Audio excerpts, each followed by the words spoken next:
येतो. आपण पुढचं प्लॅनिंग ते सगळं आता पैसे परत मिळाल्यानंतर.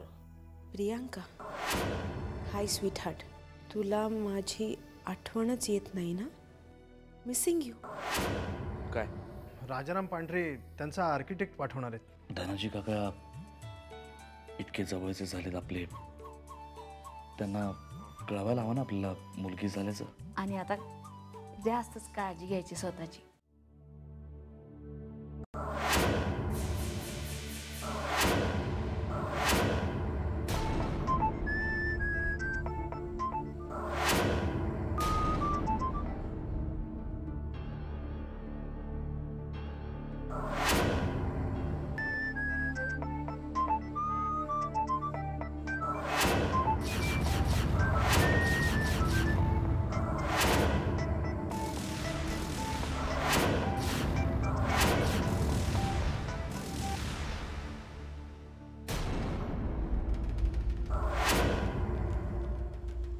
फोन का नाही उचलत आहे?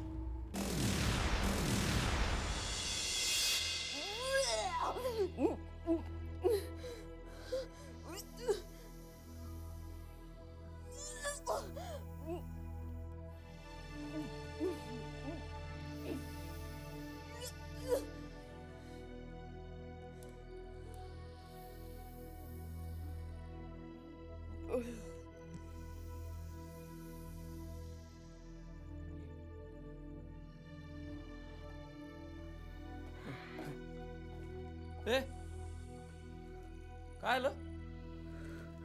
माहिती नाही हो, खूप त्रास होतोय. सारख्या उलट्या होत आहेत, चक्कर येते आणि खूप डोकं दुखतंय. एक मिनिट, तू खाली बस, खाली बस, खाली बस.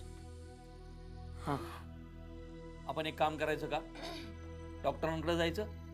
नको, उद्या जाऊयात. अगं पण आज रात्रीच जर दुखणं वाढलं तर मग काय करणार? नाही वाढणार आता. नाही वाढणार.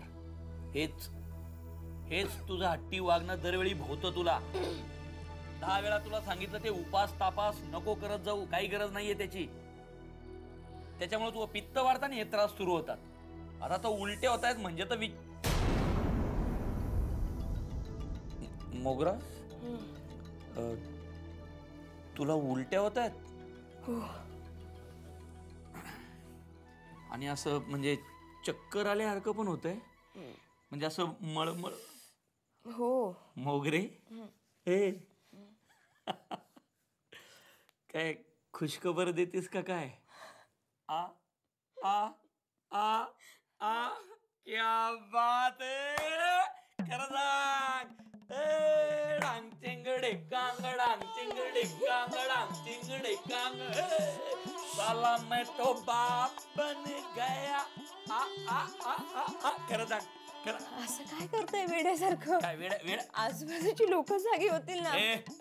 आजूबाजूची लोक गेली उडत. लोक गेली उडत. अगं त्यांना काय माहित तांडेलचं इथं काय झालंय. अरे बाप, अरे काय चेष्टा आहे का? असं काहीही नाहीये. सकाळी जास्त खाल्लं होतं ना, म्हणून अपचन झालं असेल. सकाळी डॉक्टरांकडे जाऊ, म्हणजे कळेल काय झालंय ते. जरा कमी खात जा. म्हटलं बाप होणार. तुम्ही पण कशात काय नाही. आणि राईचा पर्वत काय म्हणत? म्हणजे काय पर्वत काय? म्हणजे काय? म्हणजे काय? त्याला जरा आनंदाची बातमी येते म्हटलं तर म्हणे अपचनन जास्त खाल्लंय.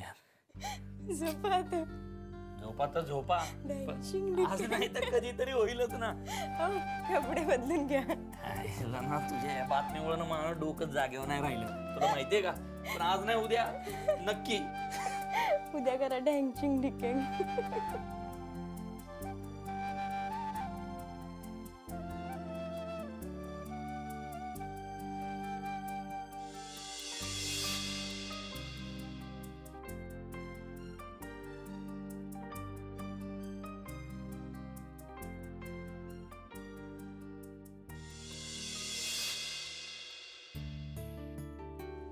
चहा.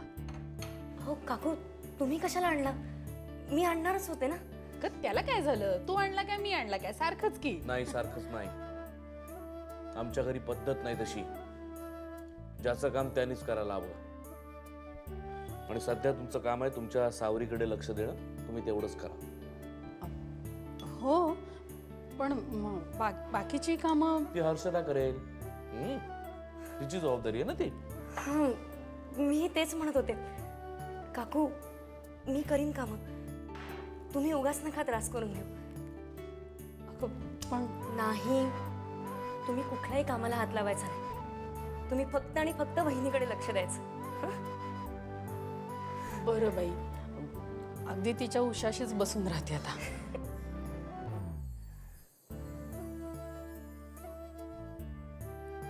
हर्षदा, चहा आण माझ्यासाठी. हो.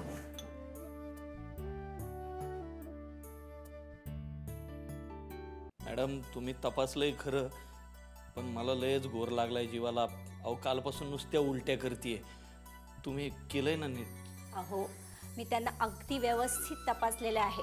तुम्ही अजिबात काही काळजी करू नका. आणि मला असं वाटतंय की त्या आई होणार आहेत. कोण? मोगरा आई होणार? हो. ओ मॅडम, म्हणजे तुम्ही परत एकदा चेक. अहो, मी चांगलं चेकअप केलंय. मी मोगरा, अरे मी तुला काय म्हटलं होतं? तू आई होणार आणि मी बाबा. बाबा होणार. हे काय करता? हो, त्यांना आधी खाली ठेवा. तुम्ही त्यांना आधी खाली ठेवा. हो, तुम्ही प्लीज त्यांना खाली. सॉरी. कसं आहे मॅडम, मी पहिल्यांदाच बाबा. तुम्ही आधी त्यांना खाली ठेवा. प्लीज प्लीज खाली ठेवा. बघा, माझं नीट ऐका. आता असा दसमुसळेपणा करून तुम्हाला चालणार नाही. त्यांची काळजी घ्यायला पाहिजे तुम्हाला. एकदम काळजी. अजिबात राडा नाही कुठलाही. आणि हे बघा, मी आता मोगराकडे एका गायनेकोलॉजिस्टचं कार्ड दिलेलं आहे. पूर्ण त्यांची तपासणी त्यांच्याकडनं करून घ्या. आणि तुम्हाला जर तशीच काही गरज वाटली तर मला नक्की फोन करा. मी येऊन जाईल. हा, आणि काळजी घे. हा, निघू मी आता? निघू काय? मी येतो ना. ह्याची काही गरज नाहीये. मी खरंच घेऊन जाते. तुम्ही मॅडम, तसं नाही. तुम्ही लय मोठं काम केलेलं आहे. मी येतो. हो, आता तुम्ही हा आनंदाचा क्षण आहे ना. तुम्ही यांच्याबरोबर थांबा, मी जाते. बरं, आणि परत एकदा तुमच्या दोघांचं मनापासून अभिनंदन. थँक्यू. द्या. खूपच आनंद झालाय ना. ओके, चला. थँक्यू ना मोगरे. तू आई होणार आणि मी बाबा. उचलू का परत? डॉक्टरांनी काय सांगितलंय? काय? धसमुसडेपणा करायचा नाही. कुठलाही राडा करायचा नाही. आता मोगराची काळजी घ्यायची. मोगरा, तुला सांगतो, मला इतका आनंद झालाय ना. मी काही करू शकतो. नरू तांडेल बाबा होणार.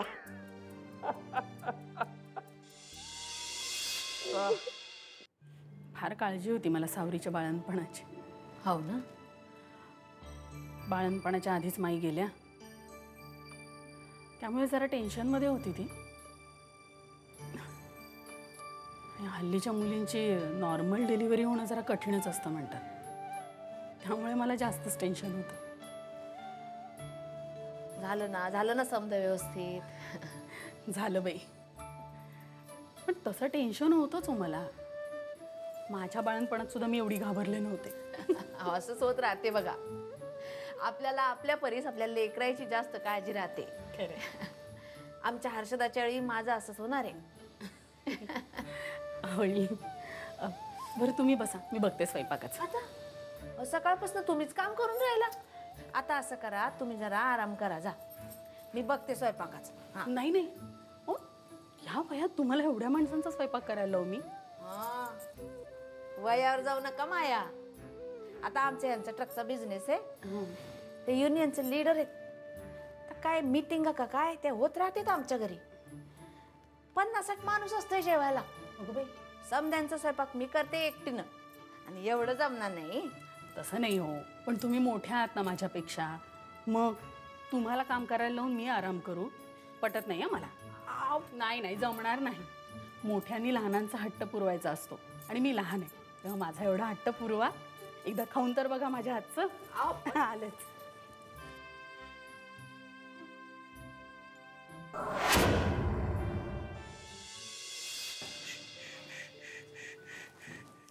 हो हे काय तू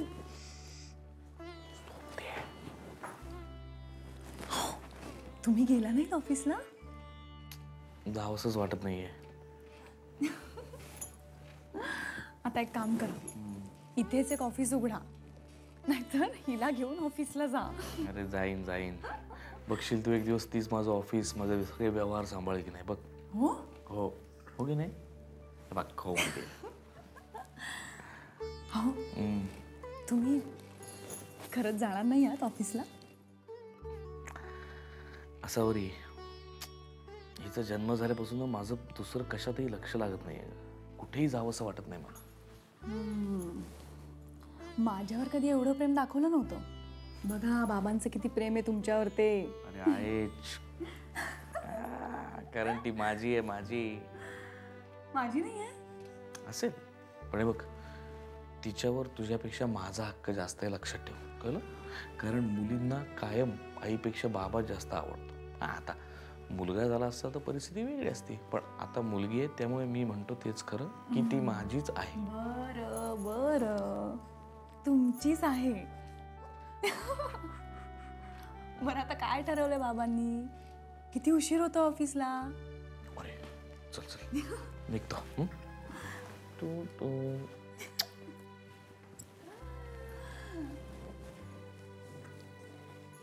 गेले बाबा. आले बाबा. हो काय काय झालं? अगं मुलीवरचं प्रेम झालं मगाशी, बायकोवरचं राहिलं म्हणून आलो.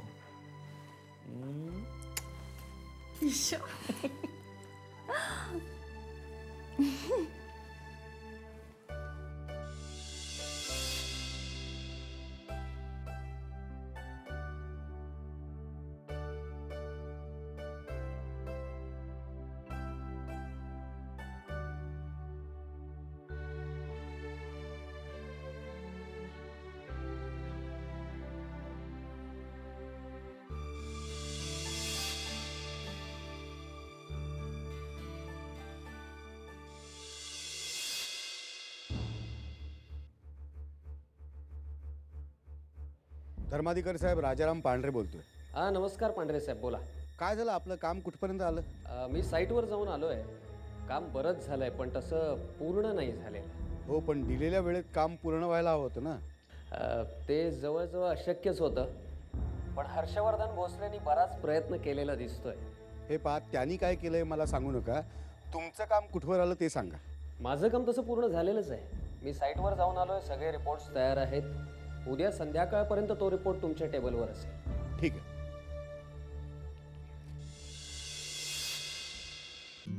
आधी तुझा रुमाल आणि टिफिन इथे ठेवलाय, आठवणीनं नाही. ए तू कुठे निघालीस? अरे बाळासाठी पाणी गरम करायला ठेवलंय ना, तर शांताबाई मॉलिश करतात तिला. ए हर्षदा. आता आणि काय आधी? हर्षदा, मी बऱ्याच दिवसांपासून बघतोय की ते बाळ आल्यापासून तुझ्यात खूप चेंज झालाय. माझ्यात काय? बघ ना, म्हणजे तू सतत कामात असतेस, सतत तिचीच काळजी करत असतेस, सतत तिच्याच विषयी बोलत असतेस. म्हणजे तुला ते आवडतंय. लहान मुलं कोणाला आवडत नाहीत? सगळ्यांनाच आवडतात, हो ना? मग ज्याला जे आवडतं ते त्याला मिळायला नको? नक्कीच मिळायला हवं. मग मला बाळ आवडतं, ते मला मिळायला नको? नाही. का? कारण अजून ती वेळ आलेली नाही. मग ती वेळ कधी येणार हर्षदा? हर्षदा, ती वेळ येईपर्यंत इतका वेळ घालवू नकोस की नंतर आपल्याला वेळच उरणार नाही. आधी तुला ऑफिसला जायला वेळ होतोय. काय वेळ वेळ वेळ लावलंय? ओरडू नकोस मोठ्याने, रडेल ती. ती कशाला रडेल? माझ्यावरती रडायची पाळी आली. मग रड, पण तू म्हणतोस तसं आता काहीही घडणार नाही. कळलं? नाही कळलं. ठीक, मग मी भिंतीशी बोलत होते असं समजते. चुपचाप तुझा रुमाल आणि टिफिन उचल आणि ऑफिसला जा. पण मी काय म्हणतो, काय बायको आहे टाल म्हणून स्वतःच गेली.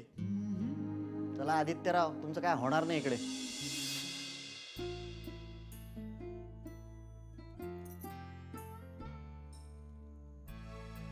अरे आला? चला फ्रेश व्हा पटकन, मी चहा आणते.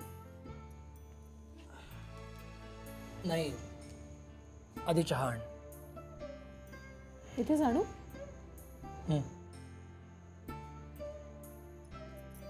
आणते.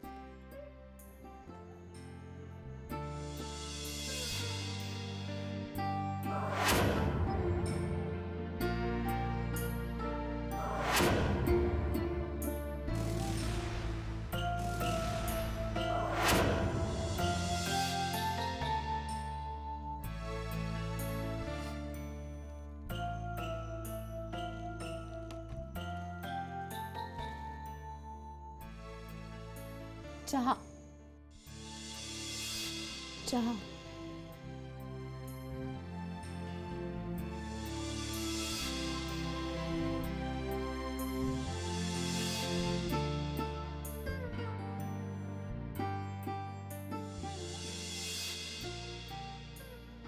बिस्किट घ्या ना.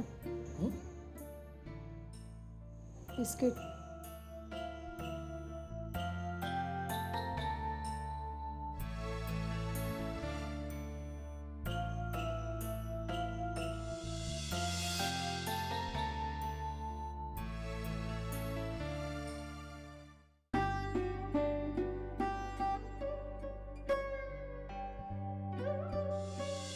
काय करताय तुम्ही? काय करताय? काय झालं? तेच विचारतेय मी. तुम्ही तुम्ही चहाच्या ऐवजी पाण्यात बिस्किट बुडवताय.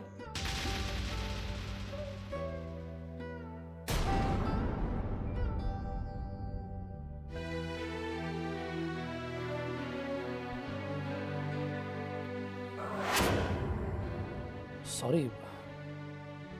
सॉरी. सॉरी काय? काय झालंय? कसला विचार करताय? प्लीज सांगा ना मला. संयोगिता, मला ऑफिसमध्ये फोन आला होता येरवड्याच्या तुरुंगातून.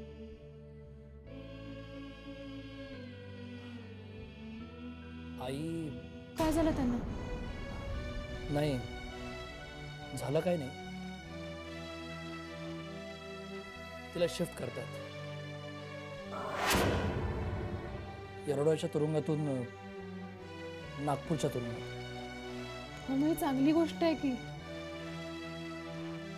त्यात एवढं टेन्शन घेण्यासारखं काय आहे?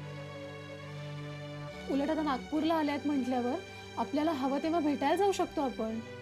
तेच नकोय मला. का? संयोगिता, दूर असलेल्या माणसांपासून आपण मनाने लांब असलेलं बरं.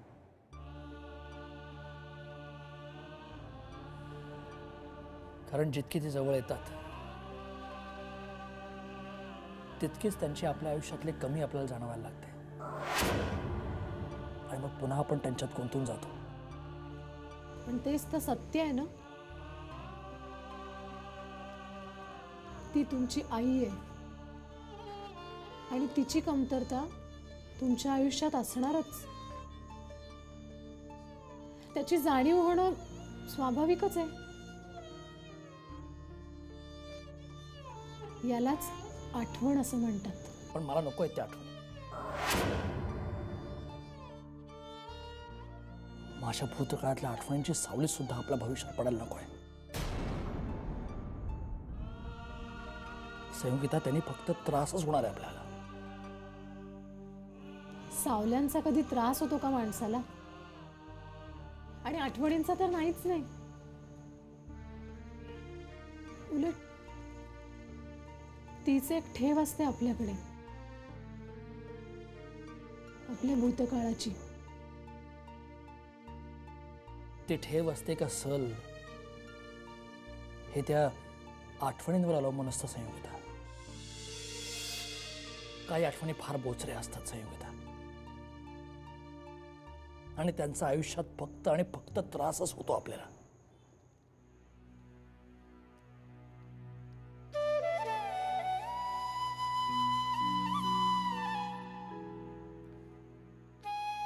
एक गोष्ट लक्षात ठेव संयोगिता,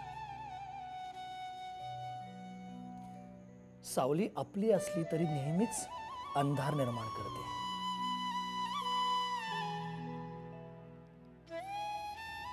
आणि माझ्या आयुष्यात पुन्हा अंधार मला पाहायचा नाही.